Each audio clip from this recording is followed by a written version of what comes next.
今回はホンダベゼル e:HEV Z グレード FF モデルの試乗です。ディーラーでの試乗では体験しづらい高速道路と山坂道をメインに約300キロ走ってきました。レンタカーを自費で借りることで本音のレビューをしていますので、ぜひ最後までご覧ください。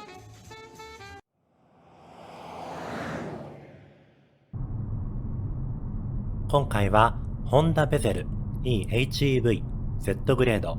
FF モデルの試乗です。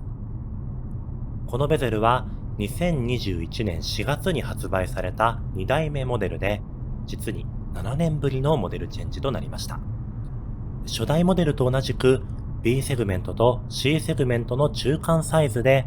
ライバルとなるヤリスクロスやキックスよりもボディサイズが大きく、全幅は 1790mm に達します。1500cc のガソリンエンジンを搭載したグレードが一つだけ用意されていますが、販売のメインになるのはハイブリッドである e:HEV です。ベゼルに搭載される e:HEV ユニットは4代目フィットと基本的に同じものですが、フィットより約 200kg 重いベゼルに合わせて出力、トルクともに強化されています。車の土台であるプラットフォームは初代ベゼルと同じものを使っていますが、新規に開発しなかった分、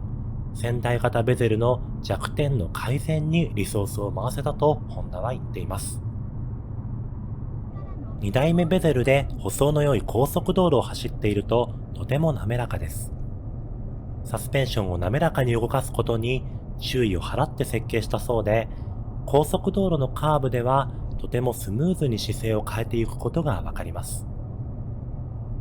サスペンションはどちらかといえば引き締まっていて、ストロークを大きく使うタイプではありません。そのため、路面のうねりには素直に従います。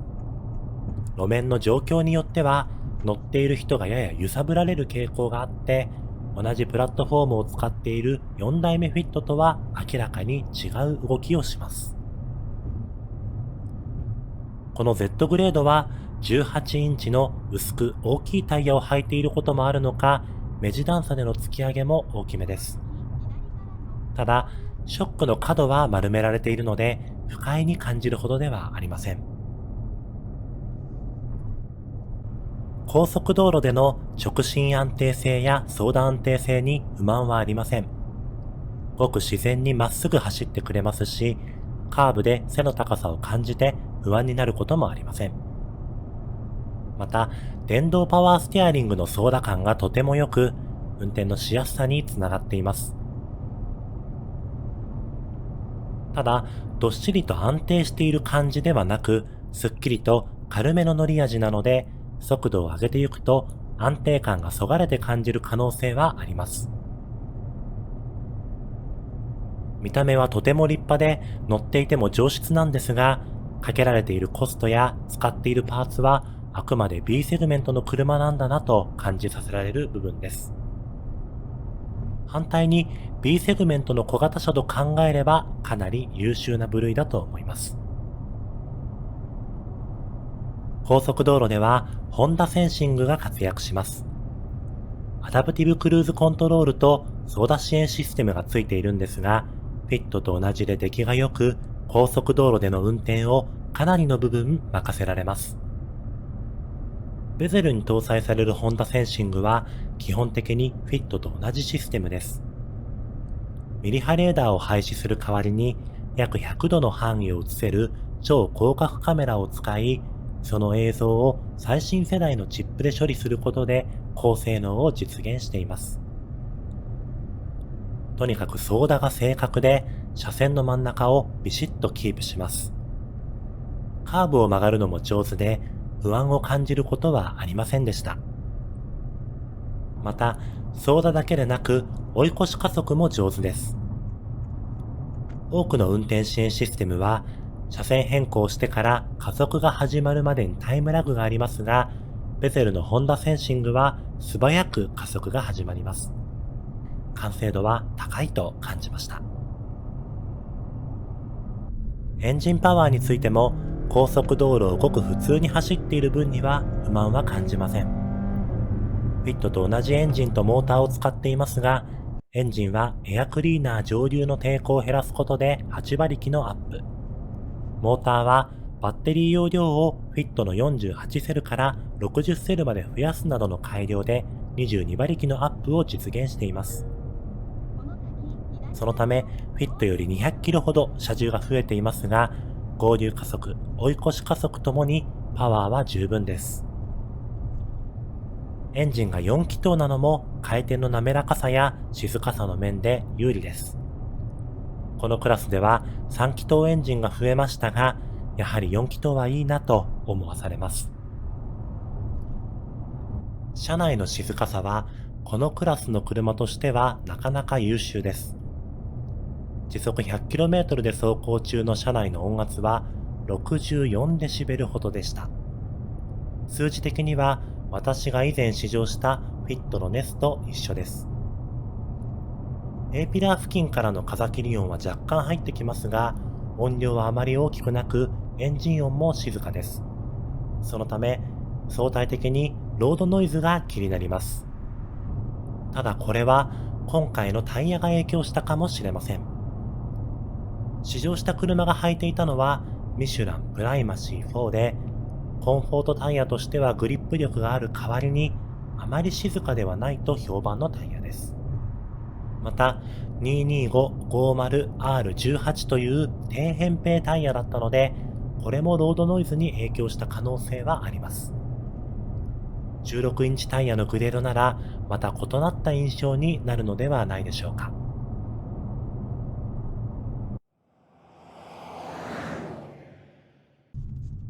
ホンダベゼルで山坂道にやってきました。山坂道でもパワーは十分です。ボディは1380キロでサイズの割に軽いですし、モーターが低速域から太いトルクを発生するので、こうした上り坂でも遅い印象はありません。変速ショックは全くなく、実にスムーズに坂道を登ってくれます。エンジンで走るか、モーターで走るかは走行状況によって車側が自動で決めますが、山坂道ではエンジンがかかっている時間が長めです。また、加速が続くとエンジン走行に切り替わりますが、ホンダのエンジンらしい気持ちのいい音がします。こんなところも車好きには嬉しいところかもしれません。乗り心地はやはり舗装が良い道であれば非常にスムーズです。カーブで車体の外側が沈んでいくときも唐突な動きはせず、あくまで滑らかに姿勢が変わっていきます。ただ、舗装が良くない道だと乗り心地が一気に落ち着かなくなります。路面のうねりでは煽られますし、凸凹道ではかなり車が揺れます。Z グレードが履いている18インチタイヤも明らかに重たい印象で、舗装の良くない道ではバタつきます。開発者のコメントでも、このプラットフォームはベゼルが使うにはそのままではキャパシティが足りない。そのために強化したという旨の発言があったんですが、実際あまり車体側に余裕はないと思います。もちろん、これだけでダメな車ということは全くないのですが、ベゼルの場合、他の部分が上質なので、この部分がかなり目立つのは事実です。せめてもう少し細くて小さいタイヤにすれば乗り心地が良くなるように感じます。山坂道でのハンドリングは悪くありません。その気になれば結構なペースで飛ばせます。カーブを曲がりながらブレーキをかけたり、アクセルを思い切り踏み込んだりしても姿勢は安定していました。ただ、カーブを曲がるときにリアサスペンションが突っ張る印象があります。特に右、左と続くようなカーブで素早くハンドルを切り返したり、カーブを曲がりながら路面の凹凸を乗り越えると、リアの接地感が薄れる感じがするので、気になる人もいるかもしれません。この挙動は仙台フィットやフリードなんかと同系統のものです。4代目フィットではリアがどっしりと踏ん張るセッティングに進化しているんですが、ベゼルは方向性があまり変わっていないように感じます。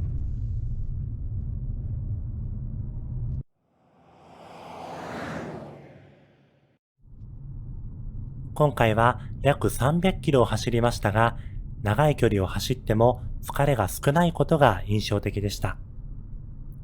道が悪くなると乗り心地が悪化する車なので、正直なところ期待していなかったんですが、不思議なほど疲れがありませんでした。理由ははっきりしませんが、シートの出来が良いことや、車の動き自体がスッキリしていること、エンジンの振動が少ないことなどが理由だろうと思います。現行型フリードや仙台フィット、廃盤になったグレイスは、長距離でも疲れが少ないという話を聞いたことはあったので、もしかすると、ホンダならではの疲れない車作りがあるのかもしれません。ホンダセンシングの出来の良さと相まって、長距離を走る機会の多い人にとって、なかなか魅力的な車と言えそうです。一方で、頭上の空間の狭さは気になります。仙台ベゼルに比べて室内高が4センチ低くなった影響を感じる部分です。運転席の真下に燃料タンクがあるので、シートの取り付け位置をこれ以上下げることができないのでしょう。これはヘッドレストを一番上げた状態なんですが、頭上空間が広くはないことがわかると思います。ここら辺はフィットの方が余裕がありますから、購入を検討される際は、ぜひディーラーで確認してみてください。今回乗った Z グレードには、標準で6スピーカーのオーディオシステムがついています。アンプのパワーが足りないか、スピーカー自体の能力があまり高くない印象で、音質はそこそこといった印象です。B セグメントの車としては悪くありませんし、ラジオを聴くには十分すぎるほどです。イコライザーのプリセットもいろいろありますから、調整次第で好みの音に近づけられます。ただ、オーディオにこだわりがある人は、オプションのプレミアムオーディオや社外品を検討しても良さそうだなと思いました。SUV の場合、雪道やラフロードを走りたい人もいると思いますので、地上高もチェックしました。フロアのセンターの出っ張りが一番低く、約19センチ。フロントのゴムパーツが約15センチと19センチになっているので、これに触れた時点で引き返せば、フロアを擦らずに済みます。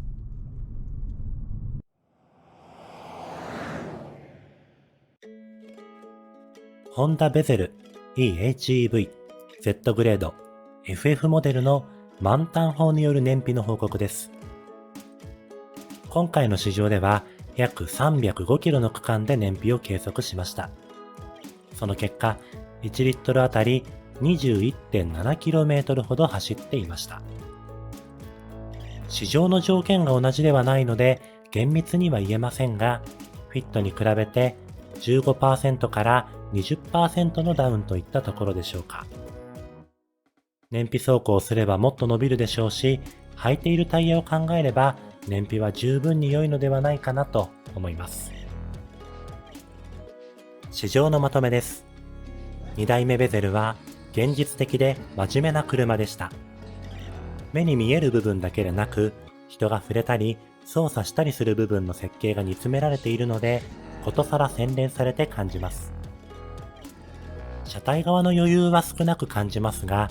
同じ値段であれば上質感があって燃費が良くて安全装備が充実している方が恩恵を感じるユーザーは多いはずです。もしデザインが気に入って買ったとしても損したと思わせないだけの内容があるのですから、実に良心的な商品だと思います。